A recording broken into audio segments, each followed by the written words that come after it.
Infinity math একাডেমির নতুন একটি ক্লাসে তোমাদের সবাইকে জানাই স্বাগতম। তোমরা যারা এখনো চ্যানেলটিকে সাবস্ক্রাইব করোনি, নিচে লাল লেখা সাবস্ক্রাইব বাটনে ক্লিক করে আমাদের সঙ্গে যুক্ত হও। আমাদের আপডেট ক্লাসের নোটিফিকেশন পেতে বেল বাটনটি অল করে দাও। তাহলে চলো শুরু করা যাক আজকের ক্লাসটি।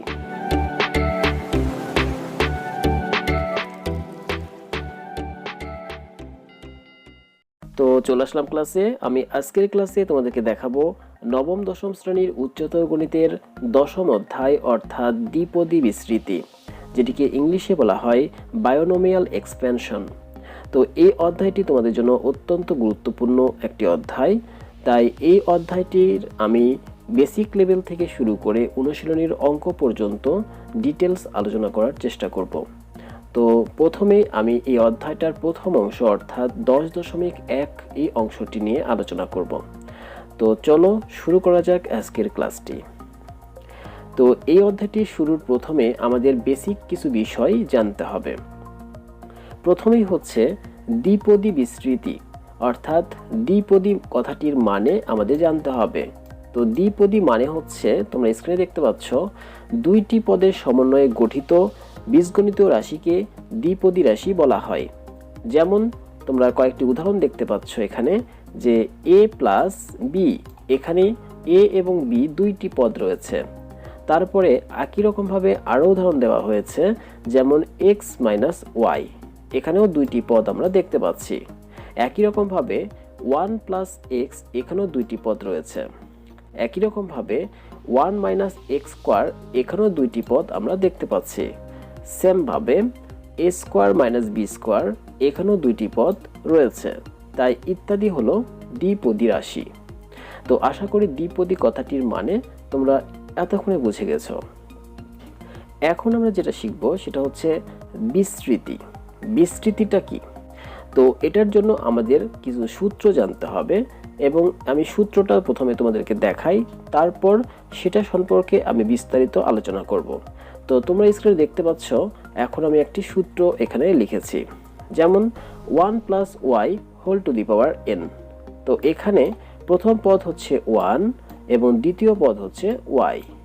তো 1 plus Y whole to the power n, এখানে এন এর পরিবর্তে কিন্তু যে কোনো সংখ্যা হতে পারে, যেমন 0 হতে পারে, 1 হতে পারে, 2 হতে পারে, 3 হতে পারে, এরকম অসংখ্য সংখ্যা এখানে হতে পারে। তো সেই কারণে আমরা এন সংখ্যক পদের জন্য যদি সলভ করতে পারি, তাহলে আমরা যে কোনো সংখ্যার জন্যই এটা সলভ করতে পারবো। তো সেই কারণেই আমরা প্রথমে যেটা করব, যেমন যেহেতু প্রথম পদ 1, তাই 1 এর পাওয়ার সর্বোচ্চ যদি এনও দেওয়া হয়, তাহলেও কিন্তু তার মান 1 হবে। তো সেই কারণে এখানে 1 লেখা হলো। তারপরে সূত্রের প্লাস দিতে হবে, তারপর এটাকে এইভাবে লিখতে হবে, অর্থাৎ ব্র্যাকেট n1। তো এইভাবে আমরা লিখব। আরেকটি কথা বলে রাখি, এখানে এইভাবে লেখাটির বিভিন্ন আকার রয়েছে, তো আমরা একটু পরেই সেটা নিয়ে আলোচনা করব। তো আপাতত তোমরা এটা বুঝে রাখো যে এখানে n1 একটা বড় ফার্স্ট ব্র্যাকেট ব্যবহার করে লিখতে হবে, মাঝখানে কখনোই ডিভাইডেড চিহ্ন দেওয়া যাবে না। ওকে। তো তারপরে আমরা যেটা করব, দ্বিতীয় যে পদ রয়েছে অর্থাৎ ওয়াই, সেই ওয়াই আমরা এখানে লিখব। তো এখানে একটি কথা, যে এখানে যা থাকবে ঠিক এটার পাওয়ারও সেম হবে। তো এখানে প্রথম পদে কিন্তু আসলে ওয়াই টু দি পাওয়ার 0 ছিল। তা আমরা জানি যে কোনো কিছুর পাওয়ার 0 হলে 1 হয়, তো সেই কারণে আমরা প্রথম পদে এটা লিখে দেখাইনি। তো আমরা দ্বিতীয় পদ থেকে এটা আস্তে আস্তে বুঝতে পারতেছি যে এখানে দ্বিতীয় পদের পাওয়ার বৃদ্ধি পাচ্ছে, অর্থাৎ ওয়াই এর পাওয়ার প্রথম পদে ছিল 0, দ্বিতীয় পদে হলো 1। সেমভাবে দেখো তৃতীয় পদে কিন্তু 2 হলো, অর্থাৎ এখানে যা থাকবে ঠিক এখানেও সেম পাওয়ার। তো একই রকমভাবে সিকোয়েন্স মেনটেন করলে আমরা পাচ্ছি n3 first bracket Y to the power 3। তো এইভাবেই আমরা ক্রমানুসারে ঊর্ধ্বক্রম অনুসারে যাব। তারপর একটি সময় আমরা প্লাস দিব এবং ডট ডট দিব, দেওয়ার পর nr অর্থাৎ 8তম পদে কিন্তু আমরা এটা পাচ্ছি যে y to the power r। তো এইভাবে করতে করতে প্লাস দিয়ে ডট ডট আমরা শেষ পদ যেটা পাবো সেটা হচ্ছে এর পাওয়ার এবং এর সংখ্যা অর্থাৎ পদ সংখ্যাটি অ্যাকুরেটভাবে সমান হয়ে যাবে। তখন আমরা লিখব যে n n first bracket y two the power n। তো এখন কথা হলো যে এখানে আমরা ফার্স্ট ব্র্যাকেট দিয়ে যেই চিহ্নটি লিখেছি সেটাকে আমরা আসলে এভাবেও লিখতে পারি। যেমন তোমরা দেখতে পাচ্ছ যে এখন দ্বিপদী উপপাদ্যতে আমরা n আর এই ফার্স্ট ব্র্যাকেট দেওয়া অংশকে আমরা কিন্তু NCR এই আকারে কিন্তু প্রকাশ করতে পারবো। তোমরা তোমাদের ক্যালকুলেটরে ব্যবহার করলে দেখবা যে এই চিহ্নটি রয়েছে। তো আমি একটু পরেই তোমাদেরকে সেটি দেখিয়ে দিচ্ছি।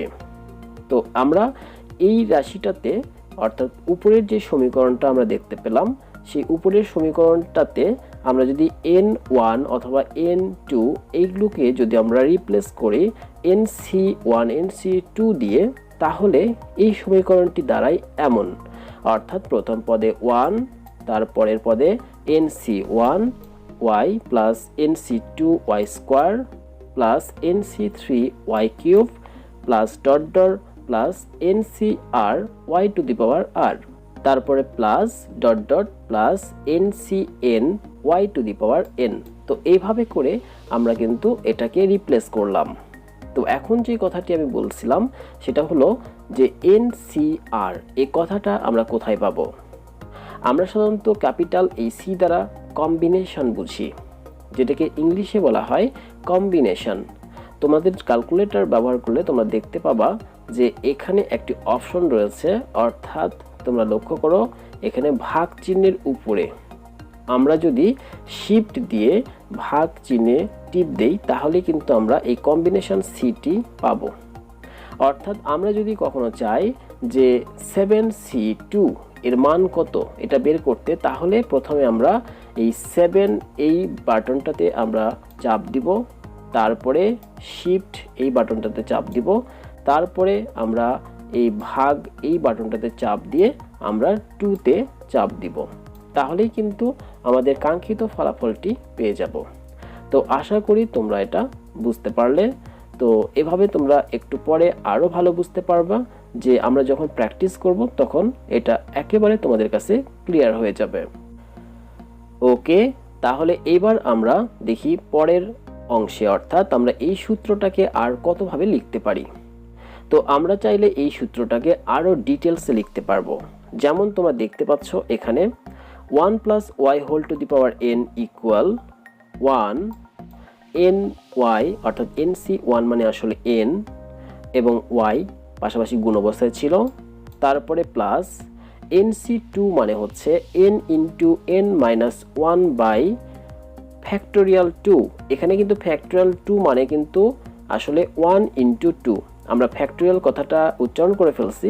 তো এটা সম্পর্কে আমি বিস্তারিত তোমাদেরকে দেখাবো।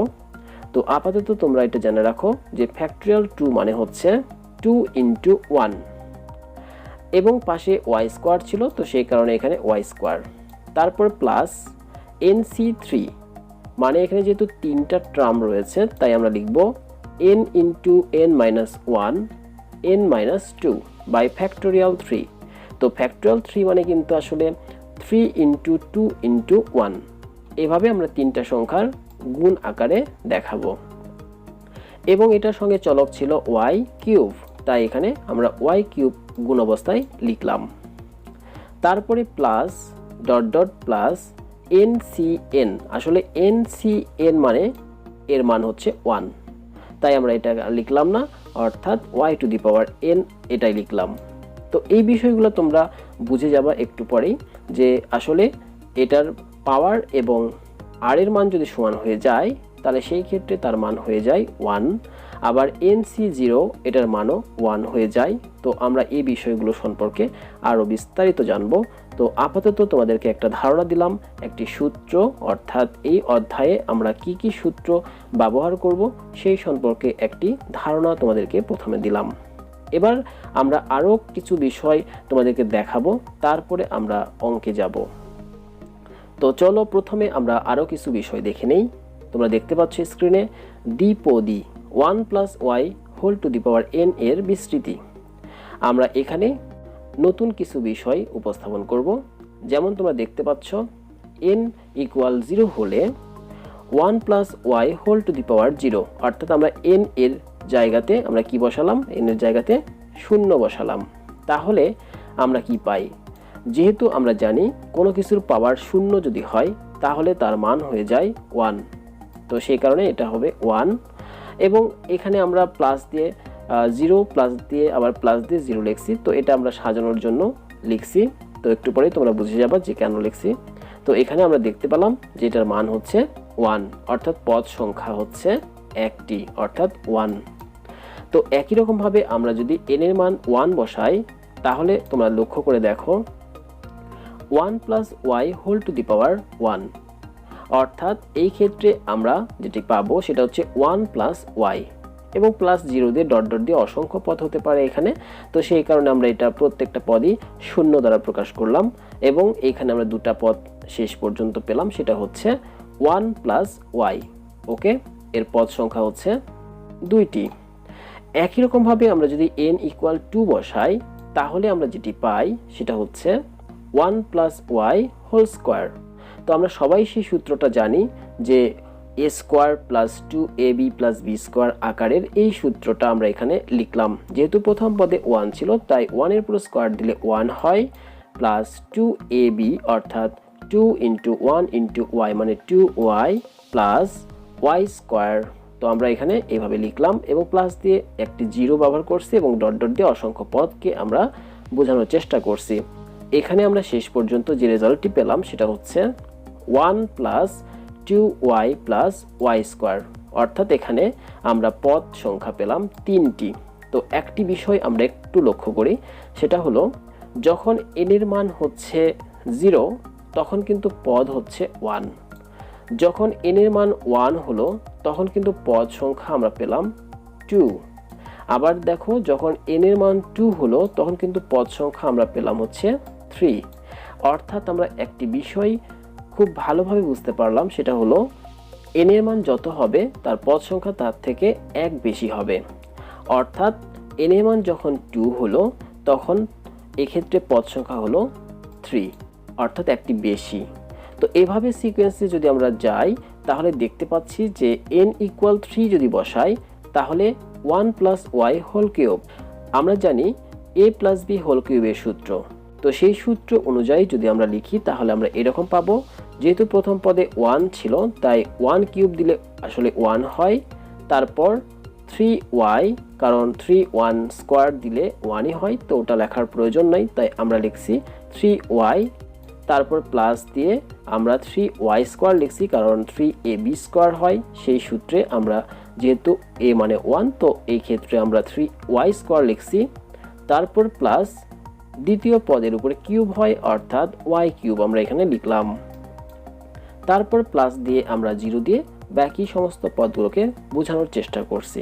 এভাবে আমরা যখন ফাইনালি রেজাল্টটি পাচ্ছি সেটা হলো 1 plus 3y plus 3y square plus y cube, অর্থাৎ এই ক্ষেত্রে পদ সংখ্যা হচ্ছে 4টি। তো এইভাবে ক্রমানুসারে আমরা যদি চলতে থাকি তাহলে দেখতে পাবো যে n এর মান যত হবে তার পদ সংখ্যা তার থেকে 1 বেশি হবে। তো এখানে একটি প্রশ্ন থেকে গেল, সেটা হলো যে n এর মান যদি এইভাবে বৃদ্ধি করতে থাকি তাহলে আমাদের জানা সূত্র ছিল a plus b whole cube পর্যন্ত, তো না হয় আমরা এই পর্যন্ত ক্যালকুলেশন করে বের করতে পারলাম, কিন্তু এরপর যখন আমরা 1 plus Y whole to the power 7 দিব কিংবা হোল টু দি পাওয়ার 10 দিব তখন কিন্তু আমরা এই সূত্রটা জানি না, অথবা ওই রাশিকে ওই রাশি দ্বারা 10 বার গুণ করা কিংবা 7 বার গুণ করা একটা অনেক বড় ক্যালকুলেশনের বিষয়, তো সেটা আমাদের জন্য অনেকটা কঠিন হয়ে দাঁড়াবে। তো একটি সূত্র শিখবো এখান থেকে, আমি একটু পরে এই সূত্র নিয়ে আলোচনা করব। তো এখন তোমরা যে বিষয়টি এখান থেকে বুঝতে পারলে সেটি হলো যে 1 plus Y whole to the power n এর বিস্তৃতিতে ঘাত বা শক্তির চেয়ে পদ সংখ্যা 1 বেশি, অর্থাৎ n প্লাস 1 সংখ্যক পদ আছে। অর্থাৎ আমরা সহজেই এখন অ্যান্সার করতে পারবো একটি দ্বিপদী বিস্তৃতির ঘাত বা শক্তি যত হবে তার পদ সংখ্যা তার থেকে 1 বেশি হবে। তো আশা করি তোমরা বিষয়টি বুঝতে পেরেছো। তো এখন আমরা দেখব এর পরবর্তীতে, অর্থাৎ দ্বিপদী সহগ।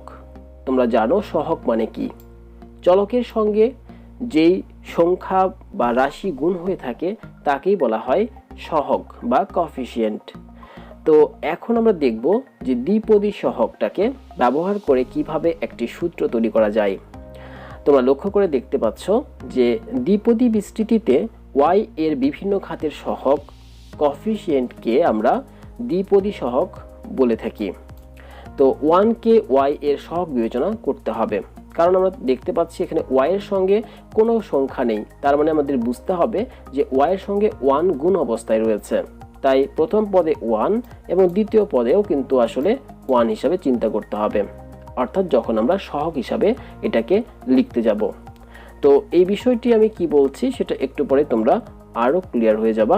সেটা হচ্ছে, দেখো আমি এই কথাটাকে একটু বোঝানোর চেষ্টা করি। যেমন দেখো, আমরা প্রথম পদে একটি পদ পেয়েছিলাম, সেটা হচ্ছে 1। তারপরের লাইনে আমরা 2 পদ বিশিষ্ট একটি রাশি পেয়েছিলাম, সেটা হচ্ছে 1 + y। এবং তৃতীয়তে আমরা আরও এভাবে করে 3 পদ বিশিষ্ট একটি রাশি পেয়েছিলাম, এবং চতুর্থতে আমরা 4 পদ বিশিষ্ট আরও একটি রাশি পেয়েছিলাম। তো আমি এখন এই রাশিগুলো থেকে শুধুমাত্র সহগগুলোকে কাজে লাগাবো। অর্থাৎ আমি যে কথাটি বলতে চাচ্ছি সেটা হচ্ছে, যখন আমরা n এর মান 0 ধরেছিলাম তখন তার মান হচ্ছে 1। যখন আমরা n এর মান 1 বলেছিলাম তখন কিন্তু আমরা 1 + y এই রাশিটাকে পেয়েছিলাম। তো এখন আমরা যেটি লিখব সেটা হচ্ছে শুধুমাত্র y এর সহগটাকে আমরা এখানে বিবেচনা করব এবং কোনো প্লাস চিহ্ন এখানে ব্যবহার করব না। তার মানে এখানে 1 এবং এখানে 1, এই দুই জায়গাতেই কিন্তু আমরা 1 লিখব। তারপরে আমরা যখন n = 2 বসাইছিলাম তখন কিন্তু আমরা এই রাশিটিকে পেয়েছিলাম, অর্থাৎ এই রাশিটি হচ্ছে 1, y এর সহগ এখানে 2 এবং y² এর সহগ হচ্ছে 1। তার মানে 1 2 1। লক্ষ্য করে দেখো, আমি এখানে 1 2 1 লিখেছি। একই রকমভাবে n = যখন আমরা 3 বসিয়েছিলাম তখন কিন্তু আমরা এই রাশিটি পেয়েছিলাম, অর্থাৎ এখানে 1, y এর সহগ হচ্ছে 3, y² এর সহগ হচ্ছে 3 এবং y³ এর সহগ হচ্ছে 1। তার মানে 1 3 3 1। তো এইভাবে দেখো ক্রমানুসারে ত্রিভুজের মতো একটি গঠন আমরা এখানে দেখতে পাচ্ছি। তো এই সম্পর্কে ফরাসি গণিতবিদ ব্লেইজি প্যাসকেল প্রথম দ্বিপদী সহগগুলোকে ত্রিভুজ আকারে প্রকাশ করেন, যাকে প্যাসকেল ত্রিভুজ বলা হয়। তো এই ধরনের ত্রিভুজকে আমরা বলবো প্যাসকেলের ত্রিভুজ। তো আশা করি তোমরা একটু একটু বুঝতে পারছো। তো এখন আমরা এটার সিকোয়েন্স তৈরি করার চেষ্টা করব। এই সিকোয়েন্সটা হচ্ছে এরকম, তোমরা লক্ষ্য করো, প্রথমে আমরা 1 লিখেছি, তারপরে আমরা দুই পাশে দুটি 1 ব্যবহার করলাম। তারপরে লক্ষ্য করো, দেখো আমরা এই 1 এবং এই 1 যদি যোগ করি তাহলে আমরা পাবো কত? 2। আর সেই 2টাকে আমরা ঠিক এর মিডল পয়েন্টে বসিয়ে দেই। তারপরে দুই পাশে দুটি 1 এখানে বসিয়ে দেই। একই রকমভাবে যদি আমরা পরের লাইনটি তৈরি করতে চাই তাহলে লক্ষ্য করে দেখো, এখানে 1 এবং এখানে 2, এই দুটি সংখ্যা যোগ করলে পাই 3, আর সেটাকে আমরা মিডল পয়েন্টে বসিয়ে দিলাম। একই রকমভাবে এই 2 এবং এই 1 যোগ করলে পাই 3, সেটাকে আমরা এই মিডলে বসিয়ে দিলাম, আর দুই পাশে দুটি 1 বসিয়ে দিলাম। তাহলে লক্ষ্য করো, একটি সিকোয়েন্স হিসাবে আমরা অসংখ্য সংখ্যা দিয়ে, n এর অসংখ্য মান দিয়ে আমরা এইভাবে করে পদ সংখ্যাগুলোকে নির্ণয় করতে পারবো। আর এই পদ সংখ্যা নির্ণয় করা সম্ভব হলেই কিন্তু আমরা যে কোনো টাইপের বিস্তৃতি, অর্থাৎ যে কোনো টাইপের ঘাতের বিস্তৃতিকে আমরা খুব সহজেই করতে পারবো। তো আশা করি বিষয়টা তোমাদের কাছে একটু হলেও ক্লিয়ার হয়েছে। তো আমরা আরও ক্লিয়ার হয়ে যাব অঙ্ক করার সময়। তো লক্ষ্য করে দেখো, আমরা যখন n এর মান 4 বসাবো তখন আমরা কিভাবে এটা পাচ্ছি। একই রকমভাবে অর্থাৎ 1 এবং 3কে যদি যোগ করি তাহলে আমরা পাচ্ছি এখানে 4, আর সেই 4টাকে আমরা 1 3 মিডিলে বসিয়ে দিলাম। সেমভাবে 3 এবং 3কে যোগ করলে পাওয়া যায় 6, এটাকে আমরা মিডিলে বসায় দিলাম। তারপরে 3 এবং 1কে যোগ করলে পাওয়া যায় 4, এটাকে আমরা মিডিলে বসিয়ে দিলাম, এবং দুই পাশে দুটা 1 সর্বদাই থাকবে। তাই এই ক্ষেত্রে আমরা দেখতে পাচ্ছি একটা বিশাল আকারের ত্রিভুজ গঠন করা সম্ভব এটা দিয়ে। তো এভাবে আমরা লক্ষ্য করলে দেখতে পাচ্ছি যে সহগগুলো একটি ত্রিভুজের আকার ধারণ করেছে। আর দ্বিপদী বিস্তৃতির সহগ নির্ণয়ের একটি কৌশল এই ব্লেজি প্যাসকেল প্রথম ব্যবহার করেন। তাই এই ত্রিভুজকে পাস্কেলের ত্রিভুজ বা পাস্কেল ট্রায়াঙ্গেল বলা হয়। তো আশা করি পাস্কেল সম্পর্কে তোমাদের ধারণাটা ক্লিয়ার করতে পেরেছি। তো অঙ্ক করলে আরেকটু ক্লিয়ার হয়ে যাবে। তো এখানে আমরা দেখব যে পাস্কেলের ত্রিভুজের ব্যবহার, অর্থাৎ পাস্কেলের ত্রিভুজ থেকে আমরা দেখতে পাই এর বাম ও ডান দিকে শুধু 1 রয়েছে এবং ত্রিভুজের মাঝখানের সংখ্যাগুলোর প্রত্যেকটি ঠিক উপরের দুটি সংখ্যার যোগফল হিসাবে আমরা নিচে লিখেছি, যেটা অলরেডি তোমরা পাস্কেল ত্রিভুজ গঠনের সময় তোমরা বুঝতে পেরেছ। তো এবার চলো আমরা দেখি এর নেক্সট স্টেপে, অর্থাৎ আমরা আস্তে আস্তে অঙ্কগুলোকে সলভ করার চেষ্টা করি এবং এই পাস্কেল ত্রিভুজের সাহায্যে আমরা প্রথমে দেখাবো যে কিভাবে বিস্তৃতি করতে হয়। ওকে, তো চলো আমরা দেখে নেই। অনুশীলনীর প্রশ্ন ও সমাধান। আমরা প্রথমে অনুশীলনীর কিছু প্রশ্ন এখানে সলভ করার চেষ্টা করব। তো লক্ষ্য করে দেখো প্রশ্ন নম্বর 1। এই প্রশ্নটি তোমাদের নতুন বই এবং পুরাতন বই দুটি বই রয়েছে, তবে নাম্বারিং এর ক্ষেত্রে একটু কম বেশি হতে পারে। তো যাই হোক, আমাদের ওটা বিষয় নয়, বিষয়টা হচ্ছে যে আমরা একটি অঙ্কের নিয়মকে খুব ভালোভাবে বোঝার চেষ্টা করব, তাহলে আমরা অসংখ্য অঙ্কই কিন্তু করতে পারবো। তো লক্ষ্য করে দেখো এই প্রশ্নটাতে কি দেওয়া রয়েছে। এই প্রশ্নটাতে দেওয়া রয়েছে যে পাস্কেলের ত্রিভুজ বা দ্বিপদী বিস্তৃতি ব্যবহার করে 1 + y⁵ এর বিস্তৃতি নির্ণয় করো। উক্ত বিস্তৃতির সাহায্যে 1 নম্বর একটি প্রশ্ন যে 1 - y⁵ ও 2 নম্বর একটি প্রশ্ন দেওয়া হয়েছে যে 1 + 2x⁵ এর বিস্তৃতি নির্ণয় করো। তো তাহলে আমরা এটাকে কি করব, অবশ্যই পাস্কেল ত্রিভুজ অথবা দ্বিপদী বিস্তৃতি ব্যবহার করে আমরা এটাকে সলভ করতে পারি। তো যেহেতু আমরা প্রথমে বলেছিলাম যে পাস্কেল ত্রিভুজকে কাজে লাগায় আমরা এটার বিস্তৃতি করব, তো আমরা প্রথমে পাস্কেল দিয়ে করে নেই, তারপর আমরা দ্বিপদী বিস্তৃতি ব্যবহার করে সলভ করার চেষ্টা করব। তো চলো আমরা প্রথমে পাস্কেল ত্রিভুজের সাহায্যে এই কথাটাকে লিখে ফেলি। ওকে, অবশ্যই আমরা এই কথাটা লিখব, তারপরে আমরা এইভাবে করে একটি ত্রিভুজ গঠন করে নিব। তো আরেকটা কথা তোমাদেরকে খুব ভালোভাবে জানতে হবে, সেটা হলো একটি অঙ্কের পাওয়ার বা ঘাত বা শক্তি যতটা থাকবে ঠিক তোমাকে তত ঘর পর্যন্ত এটা নির্ণয় করে নিতে হবে। অর্থাৎ আমি আরেকটু ক্লিয়ার করে তোমাদেরকে বুঝিয়ে দেই। যেমন দেখো এখানে এই অঙ্কটাতে সর্বোচ্চ ঘাত হচ্ছে 5, তার মানে আমাকে 5 পর্যন্ত আসতে হবে যেন 6টি পদ আমরা এখানে শেষ টার্মে পাই। অর্থাৎ তোমরা লক্ষ্য করে দেখো আমরা প্রথমে 1 পেয়েছিলাম একটি পদ, তারপরে 2টি পদ, তারপরে এই লাইনটাতে 3টি পদ, তারপরে 4টি পদ, তারপরে 5টি পদ, আর সর্বশেষ লাইনটিতে আমরা দেখতে পাচ্ছি 6টি পদ রয়েছে।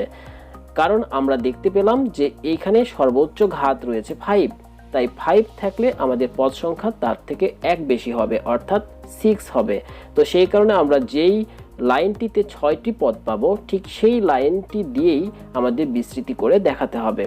তো আমরা তাহলে এই ক্ষেত্রে এই লাইনটিকে ব্যবহার করে কিন্তু বিস্তৃতি করব। তো চলো আমরা দেখে নিই কিভাবে বিস্তৃতি করা যায়।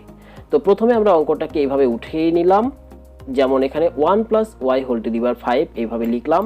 তারপর প্রথম পদ 1 লিখব, কারণ এখানে প্রথমে 1 ছিল, তো সেই কারণে আমরা 1 এর পাওয়ার যদি 5 দিই তাহলে কিন্তু 1ই হয়। তো সেই কারণে আমরা সর্বদাই এখানে 1 লিখব প্রথমে, কারণ প্রথম পদে 1 থাকলে আমরা সর্বদাই এখানে 1 লিখতে পারি।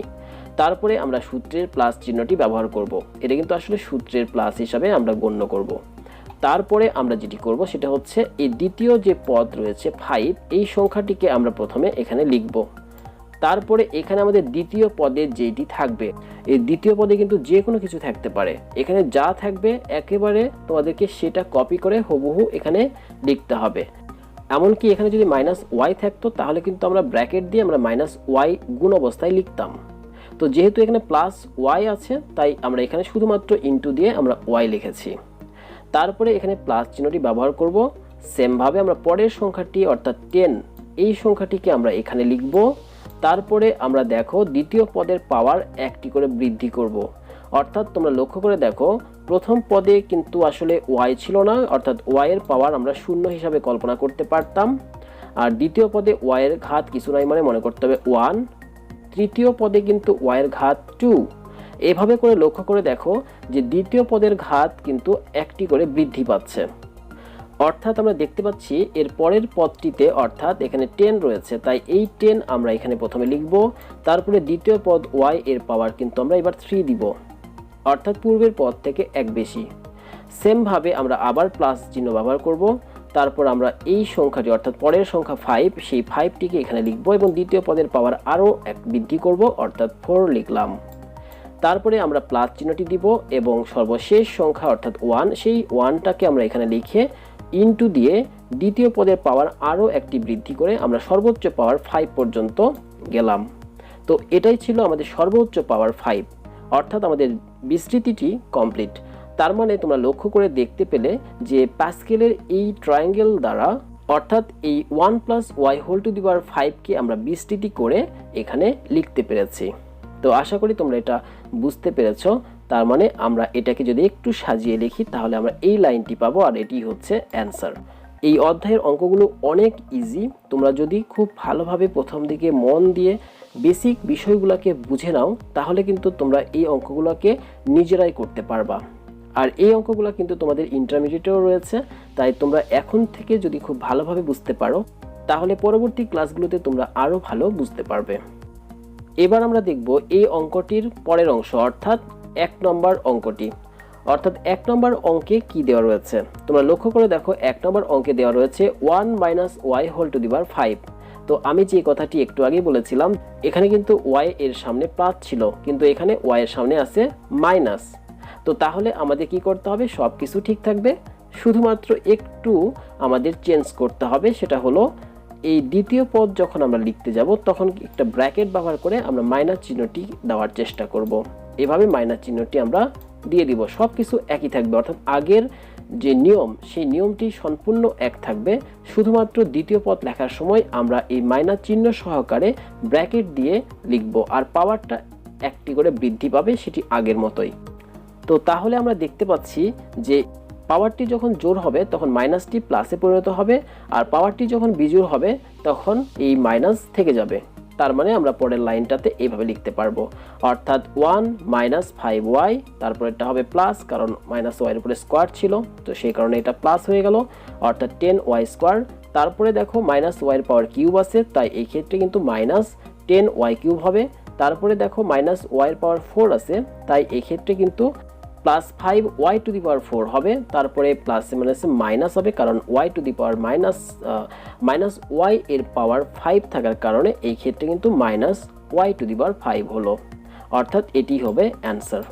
তো আশা করি তোমরা বুঝতে পারলে যে আসলে এক্ষেত্রে পদ কোনো ফ্যাক্টর নয়, ফ্যাক্টরটি হচ্ছে নিয়ম।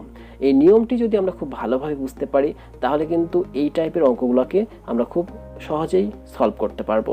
তো এবার চলো আমরা নেক্সট অঙ্কটি দেখে নেই। অর্থাৎ পরের অঙ্কটি ছিল 1 + 2x⁵। অর্থাৎ এই ক্ষেত্রে আমরা দেখতে পাচ্ছি সর্বোচ্চ ঘাত 5 দেওয়া রয়েছে, তাই আমরা এই লাইনটিকেই আবার ব্যবহার করতে পারবো। অর্থাৎ সর্বশেষ যে লাইনটি অর্থাৎ 6টি পদ আমাদের তৈরি হবে, এই সংখ্যাগুলোকেই ব্যবহার করে আমরা এর বিস্তৃতি করতে পারবো। তার মানে লক্ষ্য করে দেখো, প্রথম পদে কিন্তু এখানে 1 রয়েছে, আর দ্বিতীয় পদে কিন্তু +2x আছে। তার মানে আমরা সব কিছু ঠিক রাখবো আগের মতোই, শুধুমাত্র দ্বিতীয় পদের জায়গায় আমরা 2x বসায় দিব, আর একটি করে পাওয়ার এখানে বৃদ্ধি করে দিব। অর্থাৎ খুবই সহজ, অর্থাৎ একই ধরনের অঙ্ক কিন্তু আমরা বারবার করতে থাকবো। এই কারণে এই অধ্যায়ের অঙ্কটা আমাদের কাছে অনেক ইজি মনে হবে। তো এভাবে দেখো আমরা কিন্তু এখানে কি পেলাম, আমরা এইভাবে পরের লাইনটাতে এখানে 1, এখানে 10x, তারপরে প্লাস এখানে 2 এর পাওয়ার 2 দিলে হচ্ছে 4, আর এখানে 10 মানে হচ্ছে 40x², তারপরে এখানে 2 এর পাওয়ার 3 দিলে 8, অর্থাৎ 80x³, তারপরে হচ্ছে 2 এর পাওয়ার 4 দিলে হচ্ছে 16, আর 5 গুণ করলে 80, অর্থাৎ x⁴।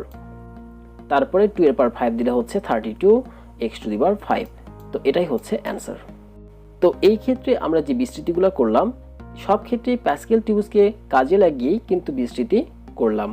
তো আশা করি তোমরা প্যাসকেলের সাহায্যে কিভাবে বিস্তৃতি করতে হয় তোমরা বুঝতে পেরেছ। তো এবার আমরা দেখব এর বিকল্প পদ্ধতি। অর্থাৎ আমাদের যদি প্রশ্নে উল্লেখ করে দেয় যে এটাকে প্যাসকেল ত্রিভুজের মাধ্যমে করা যাবে না, এটাকে দ্বিপদী উপপাদ্যের সাহায্যে করতে হবে, তাহলে আমরা পূর্বে যে সূত্রটা প্রথমেই তোমাদেরকে দেখিয়েছিলাম ওই সূত্রকে কাজে লাগিয়ে কিন্তু এখন আমাদের বিস্তৃতি করতে হবে। তো চলো আমরা এখন ওই সূত্রকে কাজে লাগিয়ে এই অঙ্কটারই বিস্তৃতি করে ফেলি। 1 + y হোল টু দি পাওয়ার 5। তো এই ক্ষেত্রে সর্বোচ্চ ঘাত হচ্ছে 5, তাই আমাদের চিন্তা করতে হবে যে 5 0 অর্থাৎ ফার্স্ট ব্র্যাকেট দিয়ে আমরা 5 0 এভাবে লিখব।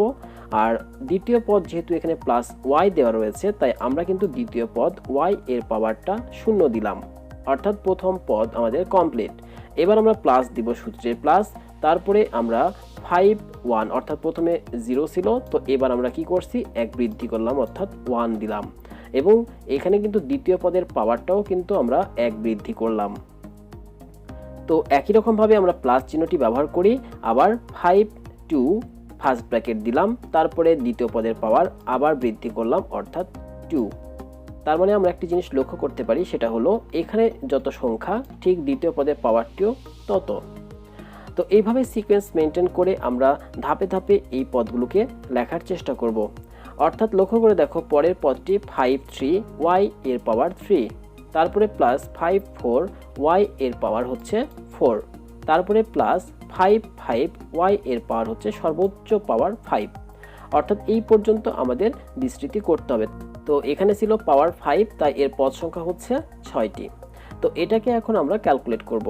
অর্থাৎ তোমরা লক্ষ্য করে দেখো যে 5c0 মানে হচ্ছে 1। তোমরা ক্যালকুলেটর ব্যবহার করলেও কিন্তু এটা অ্যান্সার পেয়ে যাবা যে 5c0 মানে হচ্ছে 1, তারপরে y⁴ মানেও হচ্ছে 1, তাই এই দুটাকে আমরা গুণ অবস্থায় লিখলাম।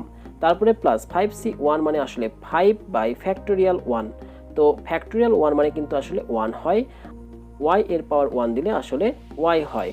তারপরে প্লাস 5c2 মানে হচ্ছে 5 × 4/2, অর্থাৎ এখানে দুইটা টার্ম রয়েছে, তাই এই দুইটা টার্ম থাকার কারণে 5 × 5 - 1 মানে 4/2, আর ফ্যাক্টোরিয়াল 2 মানে 1 × 2, আর y স্কোয়ার মানে এখানে আসলে y স্কোয়ার আমরা দিয়ে দিলাম। তারপরে প্লাস চিহ্নটি ব্যবহার করলাম। এবার 5c3, এই 5c3টাকে মানে আমরা লিখতে পারি যে 5 × 5 - 1 5 - 2 অর্থাৎ 4 × 3। এভাবে করে আমরা উল্টা দিকে থার্ড টার্ম পর্যন্ত লিখব। তো এভাবে ফ্যাক্টোরিয়াল 3 মানে 1 × 2 × 3 এভাবে লিখলাম, অর্থাৎ y এর পাওয়ার 3। তো আসলে আমরা এই লাইনটাকে এইভাবে করে লেখার চেষ্টা করব, অর্থাৎ 5c4 মানে আসলে 4টা টার্ম আমাদের লিখতে হবে লবে, এবং হরেও কিন্তু আমাদের ফ্যাক্টোরিয়াল 4 মানে 1 × 2 × 3 × 4 এভাবে লিখতে হবে। অর্থাৎ 5 × 4 × 3 × 2 অর্থাৎ 5 × 5 - 1 মানে 4, 5 - 2 মানে হচ্ছে 3, 5 - 3 মানে হচ্ছে 2। এভাবে উল্টা দিকে আমরা এটাকে ক্যালকুলেটর ছাড়াও ক্যালকুলেট করতে পারি। তো তার জন্য আমরা এই লাইনটি দেখানোর চেষ্টা করছি। তো তারপরে আমরা প্লাস দিলাম। এবার 5c5 মানে হচ্ছে 1, অর্থাৎ লবেও যে কয়টি সংখ্যা থাকবে হরেও ঠিক ওই সংখ্যাগুলাই থাকবে, তাই কাটাকাটি করলে আমরা 1 পাই, আর y⁵ সর্বোচ্চ পাওয়ার আমরা এখানে পেয়ে গেলাম। তো আসলে এই লাইনটি আমাদের পরবর্তীতে করতে হবে না, কারণ তোমরা যখন অঙ্কটির ক্যালকুলেশন বুঝে যাবা তখন কিন্তু এই লাইনটি তোমরা আসলেই করবা না, তোমরা তখন সরাসরি ক্যালকুলেটর ব্যবহার করে এই লাইনটি করার চেষ্টা করবা। তো তাহলে তোমাদের অঙ্ক অনেক শর্ট হয়ে যাবে এবং সময়টাও অনেক কম লাগবে। তো এইভাবে তোমরা ক্যালকুলেট করে এই লাইনটি পেয়ে যাবা, আর এটাই হচ্ছে অ্যান্সার। তাহলে তোমরা দেখতে পেলে যে প্যাসকেল ত্রিভুজের সাহায্য কিভাবে বিস্তৃতি করা যায়, আবার দ্বিপদী উপপাদ্যের সাহায্য কিভাবে বিস্তৃতি করা যায়। তো তোমরা চাইলে এইভাবে ফার্স্ট ব্র্যাকেট দিয়েও লিখতে পারো, অথবা 5c0 এইভাবেও লিখতে পারো। তো আশা করি তোমরা বিষয়টি বুঝতে পেরেছ। তো এবার দেখো আমরা 1 নম্বর অঙ্কটিকে সলভ যদি করি, তাহলে দেখতে পাচ্ছি এখানে -y ছিল, তাই সব কিছু আগের মতোই থাকবে, শুধুমাত্র দ্বিতীয় পদের সামনে একটি করে মাইনাস দিব এবং পাওয়ার যা আছে তাই থাকবে। এইভাবে করে তোমরা ব্র্যাকেট দিয়ে দ্বিতীয় পদের আগে শুধুমাত্র মাইনাস চিহ্নটি বসিয়ে দিবা। তাহলে দেখবা যার পাওয়ার হচ্ছে বিজোড় সেটার সামনে মাইনাস থাকবে, আর যার পাওয়ার হবে জোড় তার সামনে প্লাস হবে। অর্থাৎ এই রকম ভাবে আমরা যদি লিখি তাহলেই আমাদের অঙ্ক হয়ে যাবে। তো আশা করি এটা বোঝানোর আর কিছুই নেই, তোমরা সহজেই এটি বুঝতে পেরেছ। তো এটাই হচ্ছে এটার অ্যান্সার। তার মানে যেটা হচ্ছে পাওয়ার বিজোড় তার সামনে মাইনাস, আর যার পাওয়ার হচ্ছে জোড় তার সামনে প্লাস। তো এইভাবে সিকোয়েন্স মেনটেন করে আমরা এটাকে সঠিক ক্যালকুলেশনটি করব। তো এবার দেখে নিই আমরা 2 নম্বর যে অঙ্কটি এটাকে কিভাবে সলভ করতে পারি। তো এই ক্ষেত্রে সব কিছুই ঠিক থাকবে, শুধুমাত্র এখানে দ্বিতীয় পদের জায়গাতে আমরা +2x বসায় দিব।